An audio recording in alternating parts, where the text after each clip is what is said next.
హనుమాన్ చాలీసా రాయడానికి ముందు తులసీదాస్ను అక్బర్ తన సభలో ప్రవేశపెట్టి ఏదైనా ఒక అద్భుతం చేసి చూపమన్నాడు. అందుకు తులసీదాస్ తనకి ఏమీ అద్భుతాలు తెలియవని, తనకు తెలిసింది శ్రీరాముని స్మరణ ఒక్కటే అని చెప్తాడు.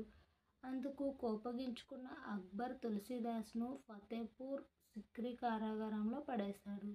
అక్కడే 40 రోజుల్లో తులసీదాస్ హనుమాన్ చాలీసాను రాయడం పూర్తి చేస్తాడు. ఇక చివరి రోజైన 40వ రోజున పెద్ద పెద్ద రాక్షస ఆకారంలో అనేక కోతులు ఫతేపూర్ సిక్రీకి వచ్చి నానా బీభత్సం సృష్టిస్తాయి. అక్బర్ ఇంట్లోనూ అవి చొరబడి బీభత్సం చేస్తాయి. దీంతో ఉద్వేగాలు రాజోద్యోగులు అదంతా శ్రీరాముడి శక్తి అని అక్బర్కు చెప్తారు. దీంతో అక్బర్ తులసీదాస్ కాళ్ళ మీద పడి క్షమాపణ కోరుతాడు. 3. సూర్యునికి భూమికి మధ్య దూరం.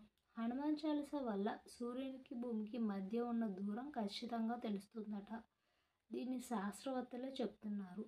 హనుమాన్ చాలీసాను 15వ శతాబ్దంలో తులసీదాస్ అవధి అనే భాషలో రాశాడట.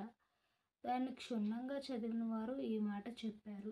సూర్యునికి భూమికి మధ్య ఎంత దూరం ఉందో దాన్ని హనుమాన్ చాలీసాలో గూఢార్థంలో పొందుపరిచారట. 4. హనుమాన్ చాలీసా పద్యాలు. హనుమాన్ చాలీసాలో మొత్తం 45 పద్యాలు ఉంటాయి. 2 దోహాలు, 40 చౌపాయిలు ఉంటాయి. చివర్లో ఒక దోహా ఉంటుంది. మొదటి దోహాలో శ్రీ అనే అక్షరం ఉంటుంది. ఇది సీతను సూచిస్తుంది. ఇక్కడ సీత హనుమాన్కు గురువు అని చెప్పబడింది. అలాగే మొదటి 10 చౌపాయిలో హనుమాన్ ధైర్యం, జ్ఞానం, ఇతర అంశాల గురించి చెప్పారు.